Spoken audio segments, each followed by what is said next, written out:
Best વસ્તુ 3 વસ્તુ સારામાં સારી પડશે. સૌથી બેસ્ટ એજ્યુકેશન, ફૂડ ક્વોલિટી, જમવાનું અને સ્પોર્ટ્સ એક્ટિવિટીઝ. એ 3 જ જરૂરી છે ને મેન તો. ગુડ મોર્નિંગ, જય શ્રી કૃષ્ણ. અમે આવી ગયા છીએ ગામડેથી ગાંધીનગર અને સવારમાં નાસ્તો કરવા બેસી ગયા છે. અને આ બધું જો ગામડેથી લાયેલો સામાન કંઈક અહીંયા પડ્યો અને કંઈક અહીંયા પડ્યો, અને હવે આ બધું નાસ્તો કરી અને બધો સામાન ખાલી કરશું. આ બધા થેલા ભરવાટાણે તો ફટોફટ. યોગભાઈ ઉઠીને આવ્યા છે. ભાઈ જો થાકેલા હતા ને એટલે લેટ સુધી ઉતારીએ ને. જો જો જો ઉઠીને તો પેલા બેસે થોડી વાર નિરીક્ષણ કરશે અને કા પછી નાસ્તો કરશે. હાલો નાસ્તો કરવો નથી, બ્રશ કરો. ક્યાં જવું છે યો?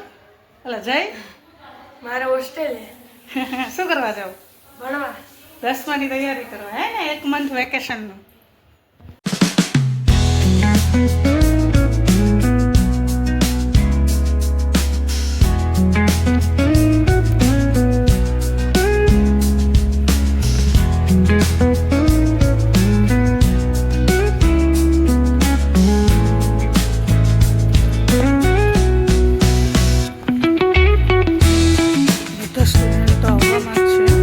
કાલે આવી ગયા ને હળતા આજે આવે છે.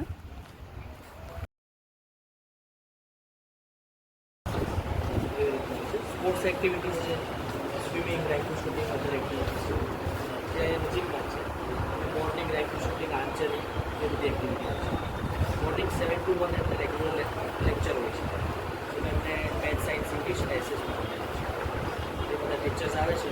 ટીચિંગ અહીંયા સ્કૂલ બિલ્ડિંગ છે.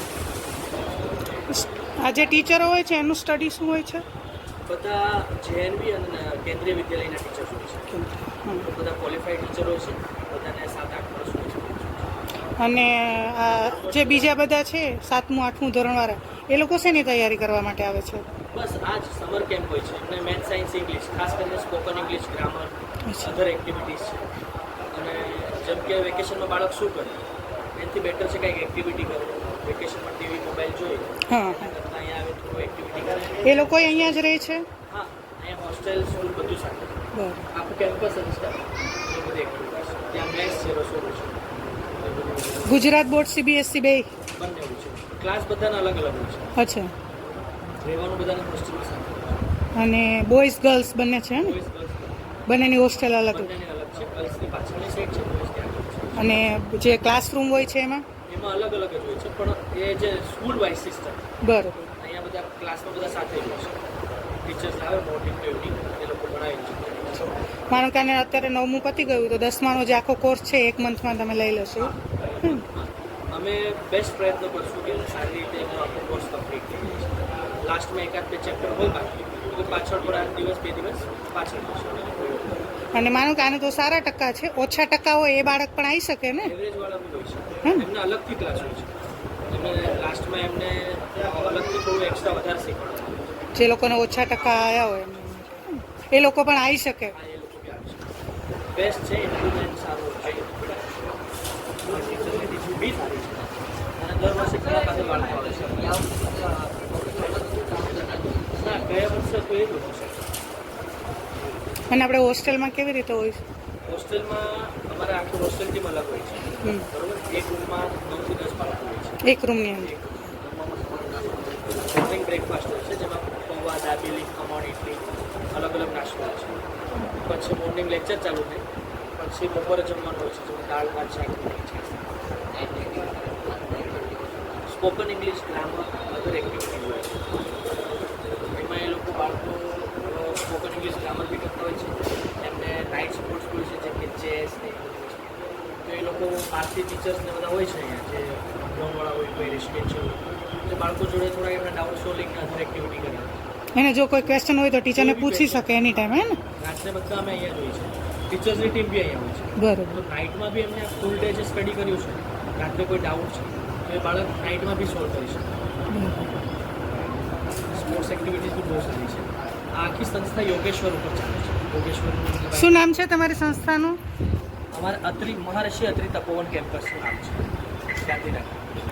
એ વેજ અને બહારથી આવવાવાળા માનો કે અમે જેમ ગીર સોમનાથથી આવ્યા એમ કયા બધા એરિયામાંથી આવે છે બધા? અહીંયા ઓલ ઓવર ગુજરાતમાંથી આવે છે. હમ. જેમ ગીર સોમનાથથી તમે આવ્યા છો તેમ દાહોદ છે, પછી છે ડાંગ છે, સાપુતારા, અલગ અલગ સ્ટેટમાંથી આવે વધારે ઉપયોગી તો ગ્રામીણ વિસ્તારવાળાને ને, હે ને? કેમ કે લોકોને ત્યાં ના મળી શકે તો એના માટે આ ઓપ્શન સારો છે. એના માટે ઓપ્શન સારો છે. નવોદયવાળા બી વધારે છે, પ્રાઇવેટ સ્કૂલના બી છે, જેનું ઇંગ્લિશ થોડું બેઝિક ઠીક છે તો એના માટે બી એડમિશન બધાને મળી શકે છે. બધાને મળી શકે. આ 30 દિવસનો કેમ્પ હોય છે. હમ 35 ડેઝ 30 ડેઝનો કેમ્પ હોય છે. એમાં બધા જ બાળકો અહીં આવી શકે, ગર્લ્સ બોયઝ. હવે એમાં કોઈ બાળક એવું હોય કે જે વીક છે આવ્યું હોય ત્યારે, તો તમારા અનુભવ પ્રમાણે જાય છે ત્યારે કેટલું શીખીને જાય છે? મેડમ એક્સપેક્ટેશન પ્રમાણે તમે પેરેન્ટ્સને એટલું ફીલ થાય છે મારું બાળક કાંઈ જ નહોતું કરતું એના કરતાં ઘણું શીખીને જાય છે અને એમાં ઇમ્પ્રુવમેન્ટ બહુ સારું આવે છે. હા, મેઇન વસ્તુ ઇમ્પ્રુવમેન્ટ. કારણ કે અમારા જે અહીંયા ફિમેલ સ્ટાફ છે, અમારા મેડમ જે છે હમ. એ સ્પોકન ઇંગ્લિશ ગ્રામરના સૌથી બેસ્ટ ટીચરની ટીમમાં છે. તો એ બાળકોને પર્સનલી નાઇટમાં સ્પોકન ઇંગ્લિશ ગ્રામર કરાવે એક્સ્ટ્રાથી થાય. 8 થી 9નો ટાઈમ જે છે એ રાત્રે બેસાડીને એ લોકોને પર્સનલી બધું શીખવે હમ. અને એ ટાઈમ સૌથી બેસ્ટ ટાઈમ છે.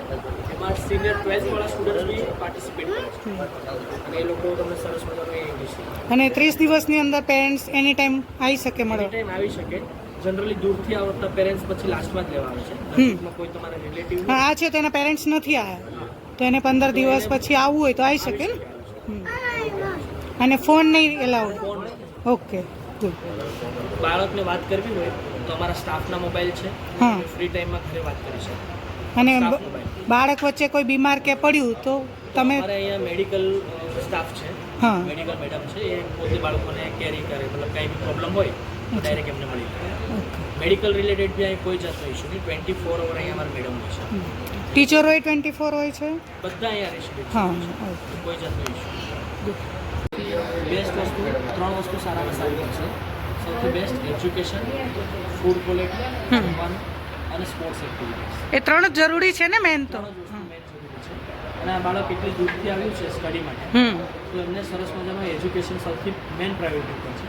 અમારે કેન્દ્રીય વિદ્યાલય, સૈનિક સ્કૂલ, પછી નવોદય વિદ્યાલય, એના જ ટીચરો હોય છે, એ જ સ્ટાફ એટલે સૌથી બેસ્ટ ક્વોલિફાઈડ સ્ટાફ હોય છે. એટલા માટે સ્પોર્ટ્સ એક્ટિવિટીઝ બી બહુ બેસ્ટ છે. કોઈને આવવું હોય તો બિંદાસ આવી શકે હે ને? કોઈને બી આવવું હોય ગુજરાતી મીડિયમ, ઇંગ્લિશ મીડિયમ તો અમારો સંપર્ક કરે. અને આ સમર કેમ્પ છે 35 ડેઝનો, તો તમે અમને કોન્ટેક્ટ કરો, જરૂરથી અમારો સંપર્ક કરો. અને તમારો નંબર આમાં નીચે અમે નાખી દઈશું. હમ? ઓકે. બધી માહિતી લઈ લીધી અને આ છે એનું કેમ્પસ. બહુ મસ્ત છે, વૃક્ષો અને જગ્યા પણ બહુ મોટી છે. આ બધા ક્લાસરૂમ છે, ઉપર હોસ્ટેલ છે રહેવા માટે અને નીચે બધાને ક્લાસ કરવા માટે નીચે આવવાનું. ત્યારબાદ આ હથિયારો જોયા એટલે બધાએ થોડી વાર ટ્રાય આપી, જોકે ત્યાં એમને ટ્રેનિંગ આપવામાં આવે છે એટલે બધા એને કંઈક અલગ લાગ્યું એટલે હાથમાં લઈ અને પહેલાં રમેશે જોયા, પછી યુગ કે પપ્પા મને આપો ને, એટલે એણે પણ જોયું. જોકે સરસ હતું બધું અને ખાસ કરીને જેના બાળકો સ્ટડી કરે છે એના માટે તો સારી જ છે જગ્યા કે વેકેશનના જે 35 દિવસ છે તેનો પૂરેપૂરો લાભ મળે. અને આ હથિયારો જોઈ અને યુગ તો બહુ ખુશ થયો. ત્યાર પછી અમે ભોજનાલયમાં ગયા, ત્યાં પણ સરસ હતું જમવાનું. પછી અમે જે મેનુ હતું એ પણ જોયું તો રોજનું સરસ હતું, શાકભાજી, કઠોળ બધું અલગ અલગ રીતે હતું. બધામાં સિંગ તેલ જ યુઝ થાય છે ને? હા. વિડીયો બનાવવાનું એક જ કારણ છે કે જેમને બાળકો ઘરેથી અપડાઉન કરતા હોય અને હોસ્ટેલમાં ના ગયા હોય અને જે આ વેકેશનનો 1 મહિનો છે એમાં એ લોકો 10માની અને 12માની તૈયારી કરી શકે. અને ખાસ કરીને આ વિડીયો એવા લોકોને શેર કરજો કે જેમને કંઈક શીખવું છે અને 1 મહિના માટે હોસ્ટેલમાં જવું એટલે બાળક જો કદાચ હોસ્ટેલમાં ના રહેતું હોય તો પણ 1 મહિના માટે તે રહી શકે. અને પેરેન્ટ્સને પણ જો આખા વર્ષની ફી ન પરવડતી હોય તો 1 મહિનાની હોય એટલે ઓછી હોય એટલે એ પણ સારું રહેશે. અને ખાસ કરીને આ વિડીયો એવા લોકોને જરૂરથી મોકલજો કે જેમના બાળકોને કંઈક શીખવા મળશે અને પેરેન્ટ્સ પણ જોશે તો એને પણ કંઈક નવું જાણવા મળશે. અને તમે વધારે ડિટેલ માટે જે મેં નીચે નંબર આપ્યા છે એમાં અચૂકથી ફોન કરીને પૂછી જજો.